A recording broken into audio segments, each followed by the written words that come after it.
El Señor esté con ustedes. Lectura del Santo Evangelio según San Mateo.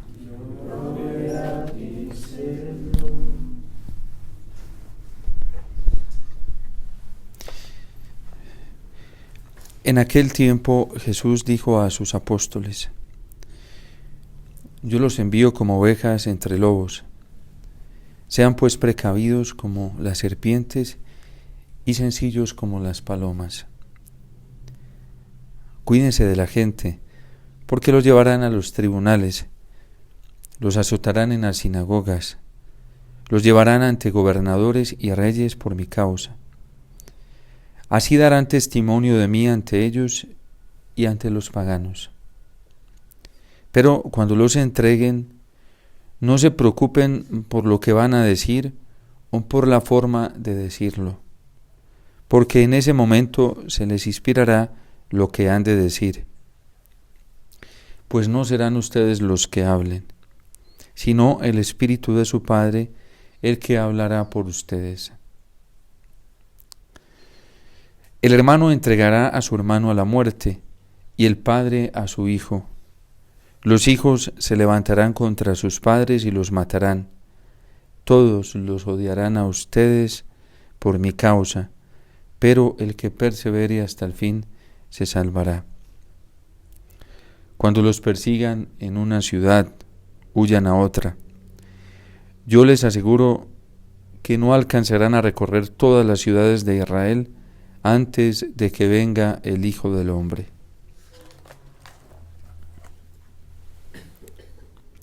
Palabra del Señor. Gloria a ti, Señor Jesús.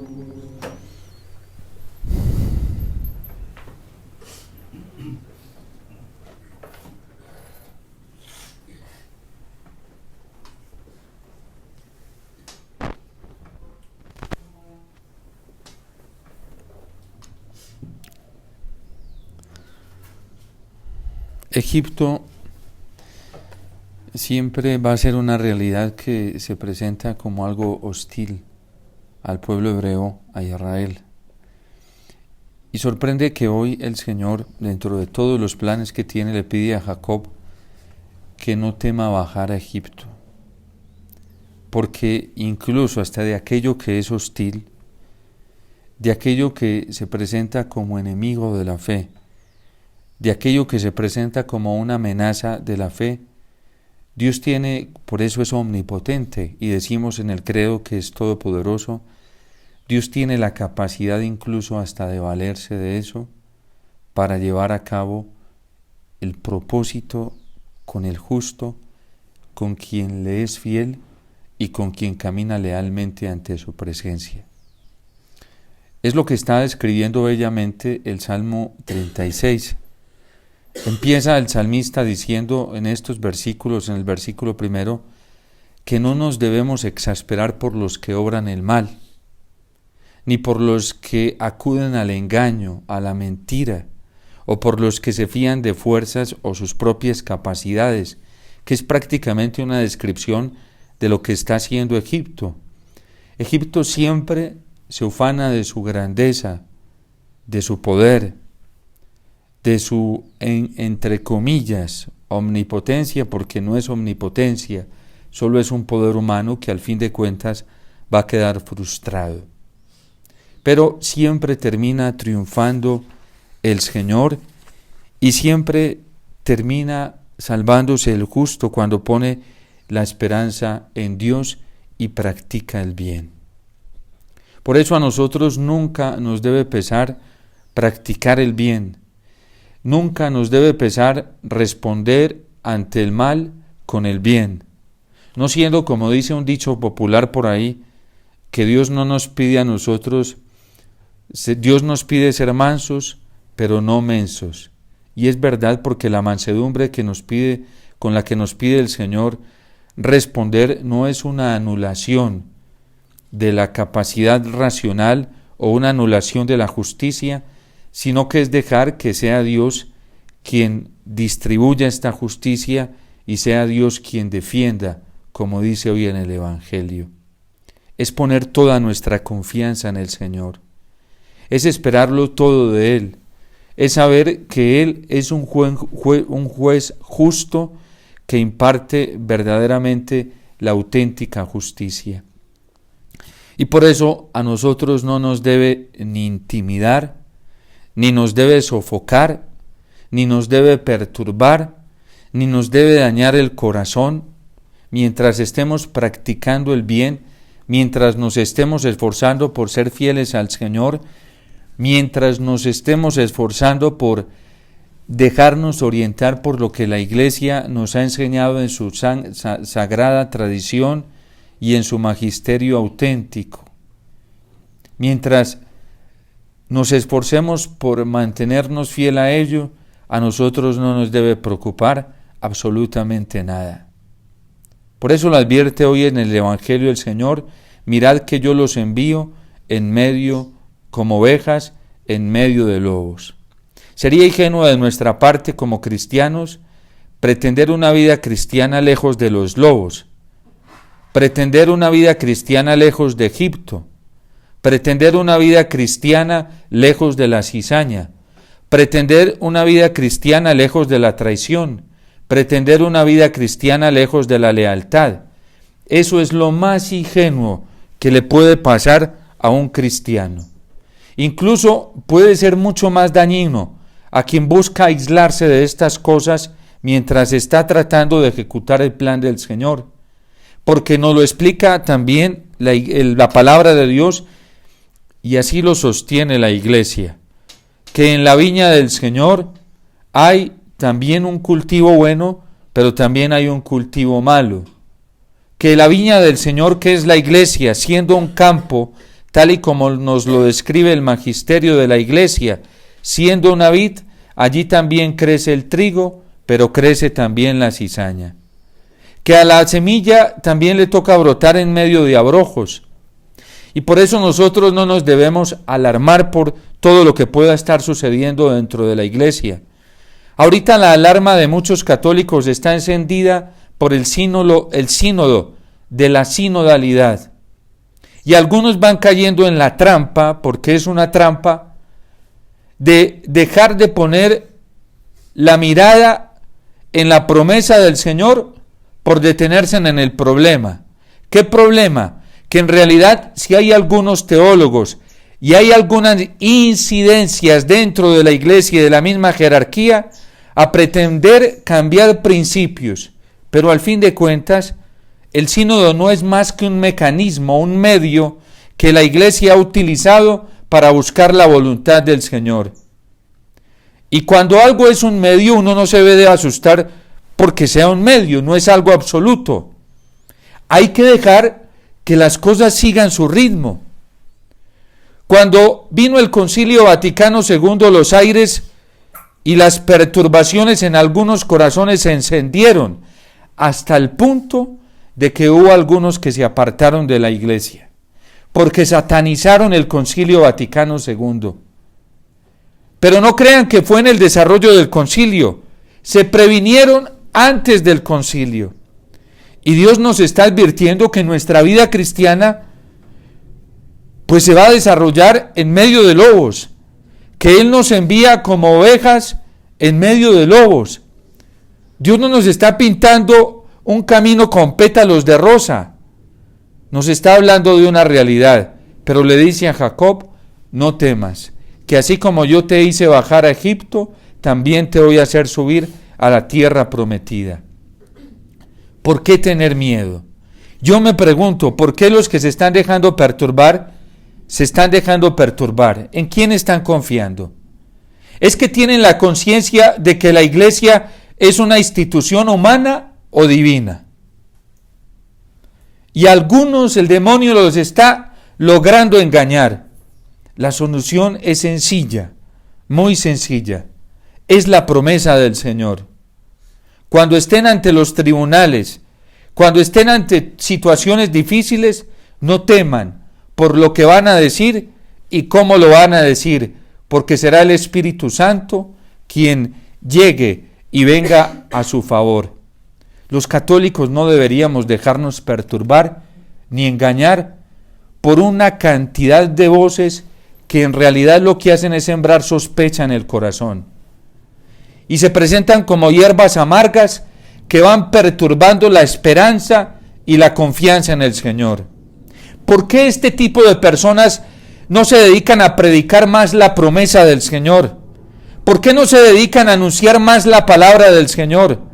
¿Por qué no se dedican a enseñar el catecismo de la Iglesia Católica, en vez de estar entrando en una conspiración amarga, venenosa y dañina, que lo único que hace es debilitar la fe y la esperanza en el corazón de los cristianos y asimismo enfriar la caridad? ¿Para qué detenernos en cosas que en realidad no nos centran en lo fundamental?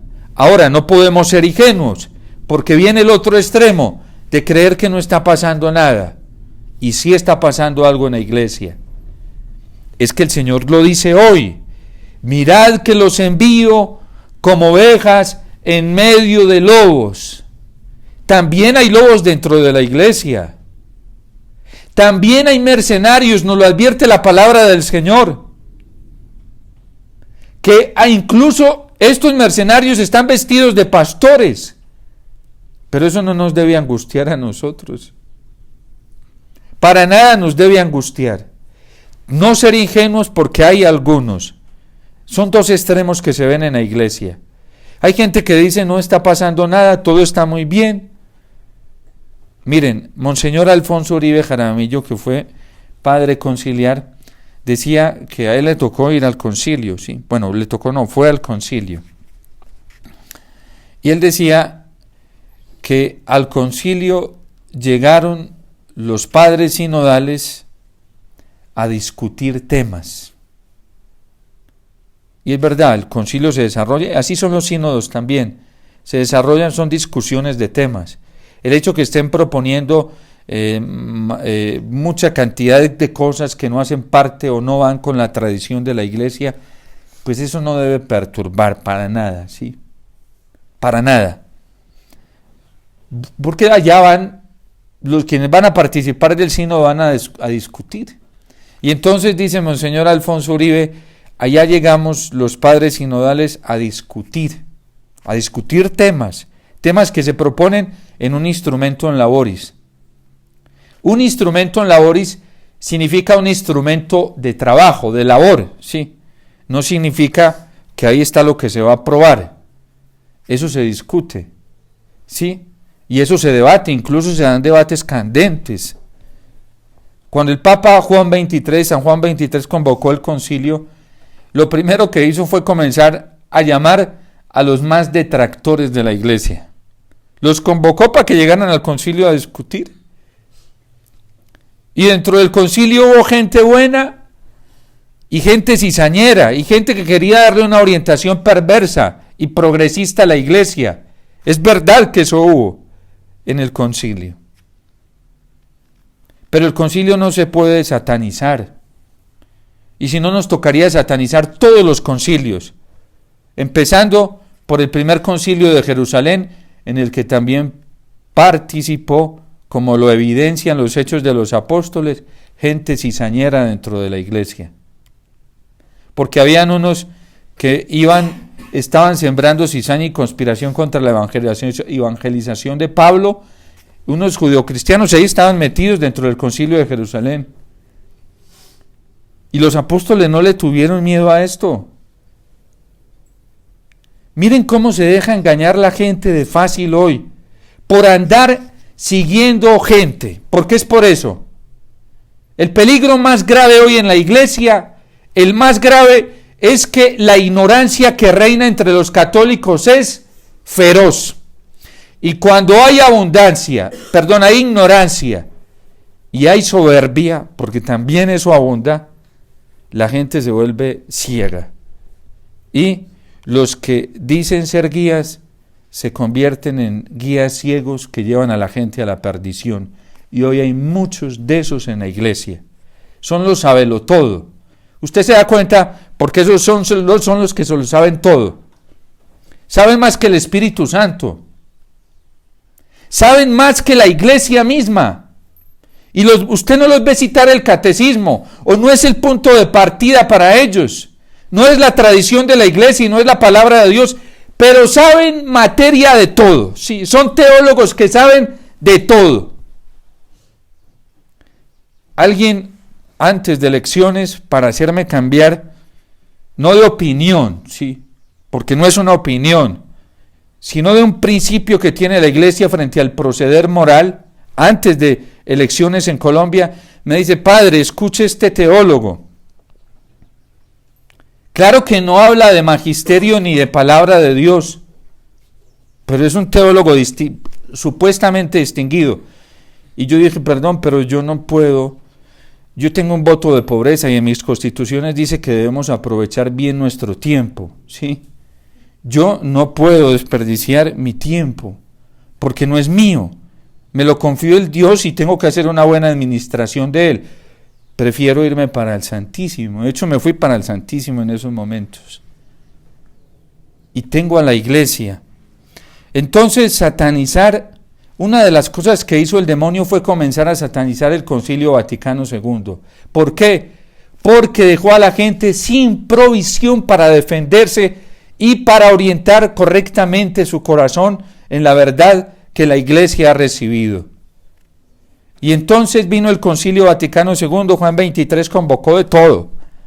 Habían teólogos detractores que eran de una orientación progresista en la iglesia y que querían cambiarlo todo. Y les dijo: ¿quieren proponer cambios? Vengan al concilio. Y los invitó. Y en el concilio hubo de todo, ¿sí? Hubo cardenales que tenían una orientación sana, evangélica, virtuosa, pero también hubo cardenales y teólogos y sacerdotes y obispos que tenían una orientación izquierdosa, y también hubo los que de derecha, ¿sí? La iglesia no es de derecha ni de izquierda, la iglesia es de Cristo, y punto, ¿sí? La iglesia no es una institución o un movimiento político. Hoy hay en la iglesia quienes se hacen llamar conservadores y otros que se hacen llamar más izquierdosos. Eso no es iglesia, no es cristiano, no es evangélico, ¿sí? La iglesia es cristiana. Los llama Juan 23. Bien, quieren proponer, vengan, sostengan acá, a ver si son capaces. Dice Monseñor Alfonso algo muy sabio, que al concilio llegaron los padres a discutir. Y dice Monseñor Alfonso Uribe que también llegó el demonio a confundir. Mirad que yo los envío en medio de lobos, ¿sí? También llegó el demonio a confundir. Y la iglesia es consciente de eso. Es muy consciente de eso, ¿sí? Nosotros nos movemos en medio de la cizaña, ¿sí? Tanto que dice el magisterio de la iglesia y los padres de la iglesia cuando comparan a la iglesia con una red que coge peces buenos y también peces malos, ¿sí? Y que en un campo que había sembrado el cultivador trigo, llegó el enemigo y cuando estaban descuidados los que cuidaban el campo, sembró también cizaña. Y entonces le dijeron: ¿qué hacemos? Arrancamos la cizaña. Y dijo: no, porque pueden arrancar cuando el trigo está tierno, ¿sí? Y hay cizaña sembrada, se parecen mucho. Entonces, por arrancar la cizaña terminan arrancando el trigo. Los que hemos vivido en el campo, yo me acuerdo cuando mi papá me llevaba pequeñito a trabajar al campo, ¿sí? Y él lo primero que hacía, los campesinos tienen una sabiduría impresionante, ¿sí? Mi papá nos llevaba y nos mostraba primero cuáles eran las matas de hortaliza, ¿sí? Por ejemplo, la zanahoria. Y a la zanahoria había que hacerle algo que se llamaba, era una selección, ¿sí? Se comenzaba a seleccionar la matica porque crecían muchas juntas, pero se seleccionaba la mejor, ¿sí?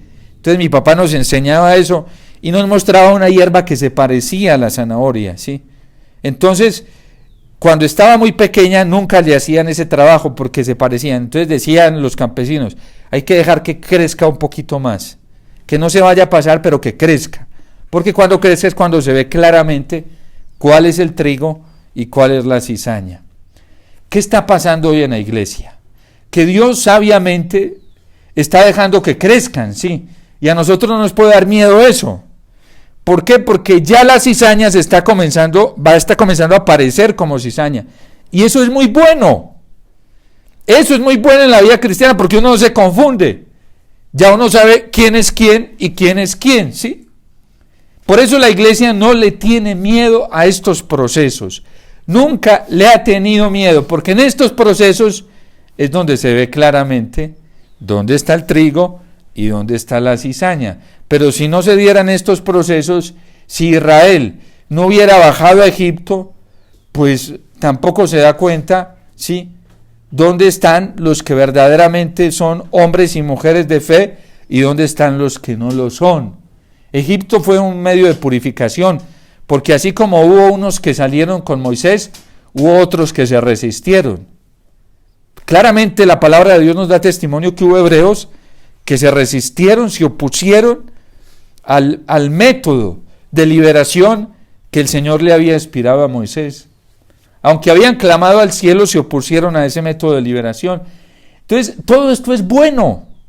Es bueno mientras nosotros estemos afincados en la palabra de Dios, mientras estemos afincados en lo esencial, que es la fe, ¿sí?, y la esperanza, porque nos van a facilitar más la vivencia radical de nuestra fe, ya, con paz, con alegría. Esto es un proceso bellísimo que está haciendo el Señor. Entonces el demonio también llega a confundir. Lo mismo pasa en un sínodo. También llega el demonio ahí. Y llega, como el diablo no trabaja en tabula rasa, llega en las heridas, llega en los pecados, llega en las debilidades que lleva cada persona, ¿sí? Y a eso no se le tiene miedo. Y dice Monseñor Alfonso Uribe Jaramillo, y al final llega el Espíritu Santo a concluir. Porque la iglesia es del Señor, no es de nadie más. ¿Ustedes creen que el Señor se va a dejar quitar el puesto que es de Él? Y tanto que le costó la iglesia.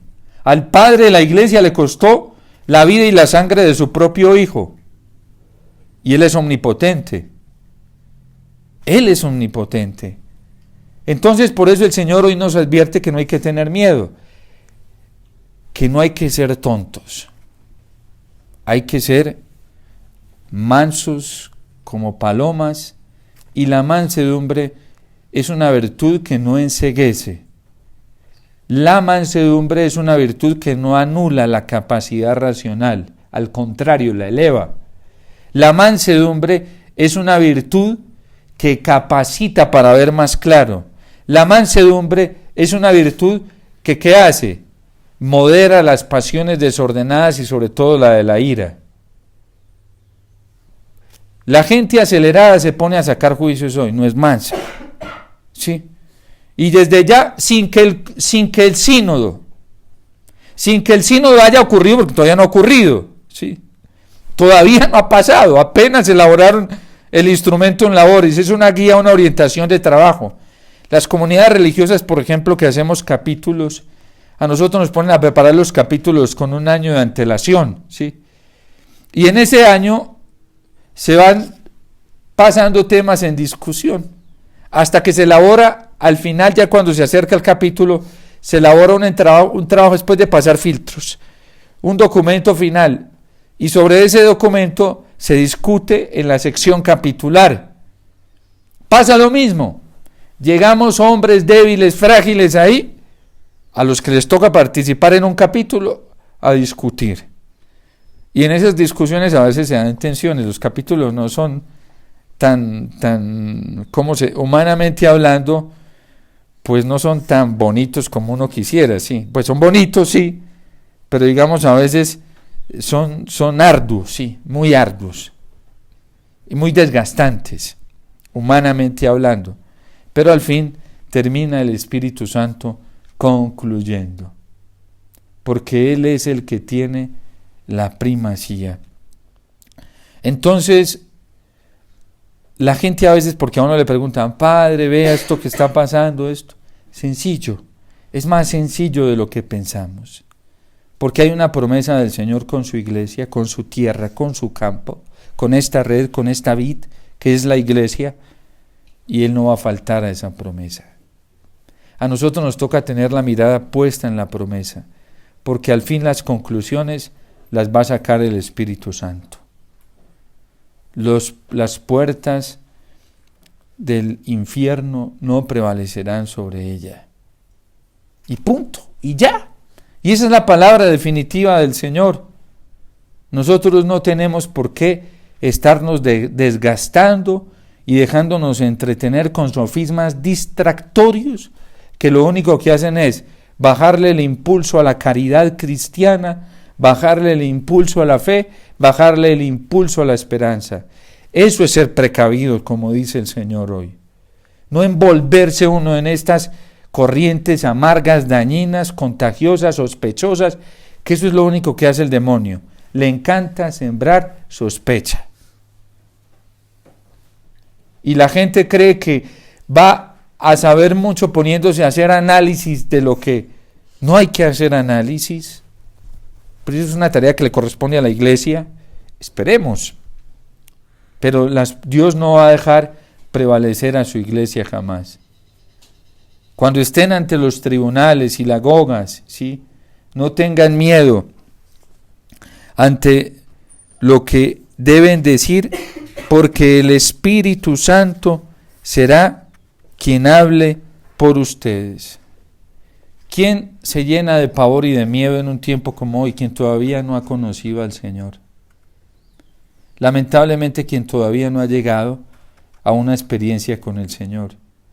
Y seguramente tiene que ser gente que vive muy esclava del mundo y del pecado.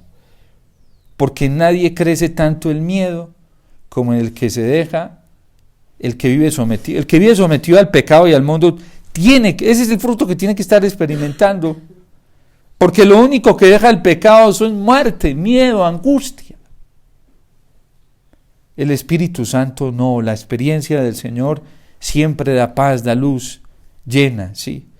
Entonces, ¿qué es ser precavido?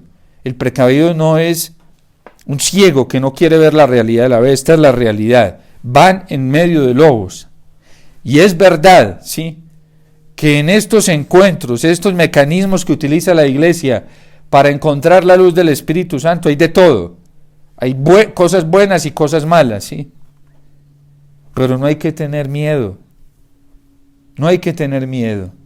Dios nos está haciendo un favor muy grande y a nosotros nos puede dar miedo eso. Dios está permitiendo que la cizaña crezca otro poquito, sí.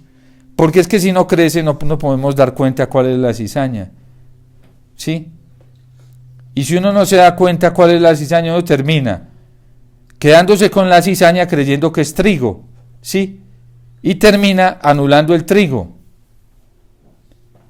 Los campesinos saben más de esto porque miren, siempre que cultivan, ellos saben que las plantas en su estado tierno se parecen mucho a la maleza. Nosotros le llamamos maleza, ¿sí?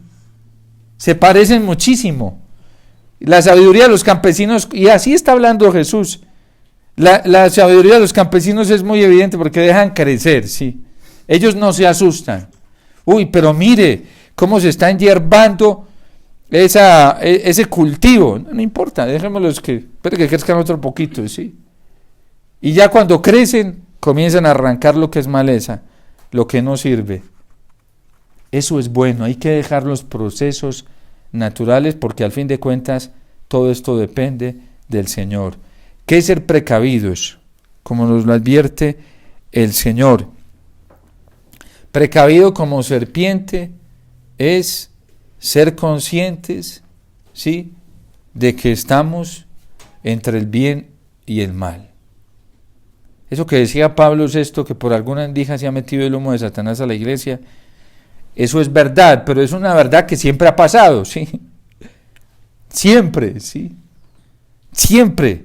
No les digo que en el primer concilio, ustedes van a los Hechos de los Apóstoles, y en el primer concilio de Jerusalén habían cizañeros ahí, judeocristianos que estaban envenenando a la gente ahí. A los apóstoles les tocó bien fuerte, pero la esperanza de ellos estaba en la asistencia del Espíritu Santo. Por eso, hoy hay algo muy preocupante en la Iglesia Católica, y es que hay obispos, hay sacerdotes, hay religiosos, hay religiosas, hay laicos que se dedican a una evangelización activa, que son catequistas y no conocen la tradición bíblica de la Iglesia. No conocen la tradición bíblica, no conocen el magisterio auténtico de la Iglesia y no conocen la tradición viva de la Iglesia. Yo lo he podido evidenciar. A mí a veces me hacen reclamos por ciertas situaciones que digo, y dicen que soy muy liberal. Yo soy libre porque la Iglesia lo dice libremente, ¿sí? Y yo como sacerdote, pues mi tarea como pastor es comunicar, no lo mío, no lo que la Iglesia ha enseñado. Y entonces hay quienes dentro de la iglesia, como que se les excitan los ánimos, y los sustos, y los miedos. ¿Por qué tan liberal? Porque la Iglesia, sí, ahí está. Yo no me estoy inventando nada, ahí está el Catecismo, está el Concilio Vaticano II. Es que usted no lo conoce. Eso sí me parece más grave. Porque entonces, ¿de qué unidad hablamos? Es muy doloroso hoy ver, por ejemplo, papás católicos que se dedican a la educación de sus hijos, no conocen el catecismo, y el día del bautismo les preguntó el ministro, ¿se comprometen a educar a sus hijos en los mandamientos y en la fe? Dicen, sí me comprometo. Después vuelve el ministro y le reitera nuevamente antes del bautismo, ¿están seguros? Sí. Y no conocen. Así hay muchos papás católicos que van y dicen sí, y no conocen los contenidos de la fe católica. Eso sí es grave, muy grave. Y eso es ignorancia en muchos, en la mayoría culposa. Que la gente hubiera metido las patas en elecciones en Colombia, católicos, y se hayan dejado engañar tan fácilmente, también ignorancia culposa. Porque la Iglesia es muy clara en el catecismo, clarísima, en enseñarnos qué es lo que debemos hacer.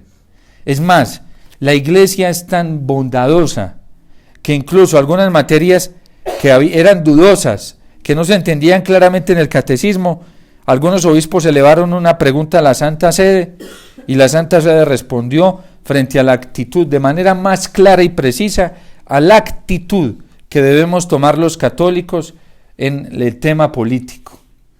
Padre, yo no sabía. ¿Y por qué no sabías? Porque a mí nadie me dijo. Sí, la Iglesia nos dijo. Padre, pero es que yo ni siquiera sé que eso existe. Eso es culpa tuya. ¿Cómo no sabes si los documentos de la Iglesia son públicos? Para sentarte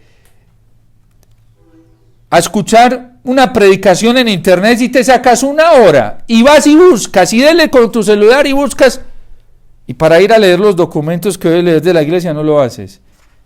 Eso se llama negligencia, y la negligencia es una falta contra la verdad. Si hay cosas que nosotros no sabemos, muchas son por negligencia nuestra. Que es que a mí no me lo enseñaron, que es que los sacerdotes y la gente, así como Adán y Eva cuando pecaron, es que dice Adán, esa mujer que me diste por compañera, y Eva le dice, es que la serpiente, y hoy nos echamos la culpa unos a otros. No, esos son documentos públicos en la Iglesia. Un papá que diga que es católico, una mamá, y que por lo menos no conozca las directrices generales del catecismo, está muy grave, gravísimo. Yo pregunto, ¿qué educación le está dando a sus hijos? Padre, yo no sabía eso. ¿Y tus hijos son bautizados? Sí. ¿Y entonces quién los llevó a bautizar?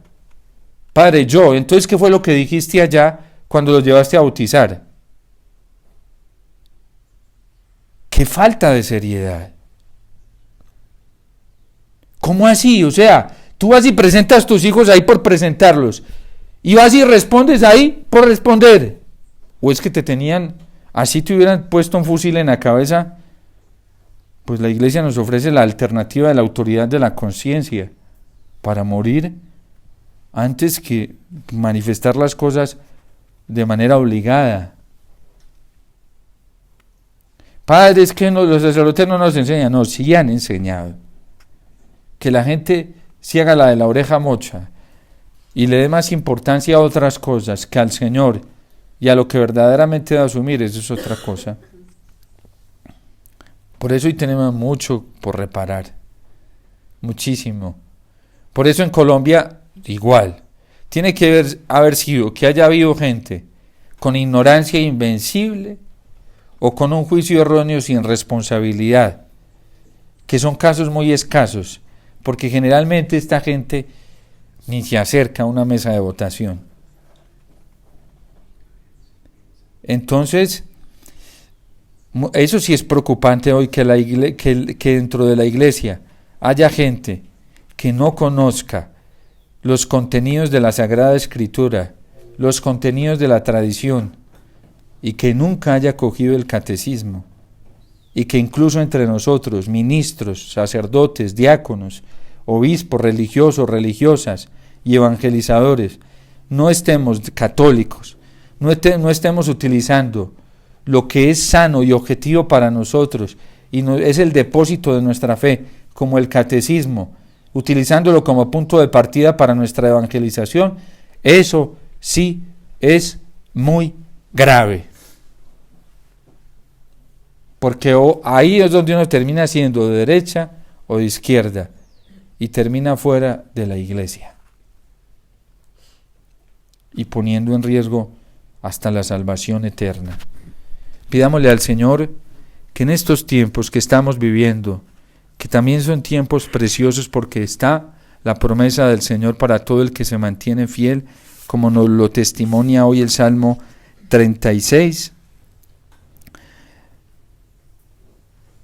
que esta alegría que brota de la confianza y la esperanza en el Señor sea la que nos mantenga siempre firmes, porque el Señor cuida la vida de los buenos y su herencia perdura.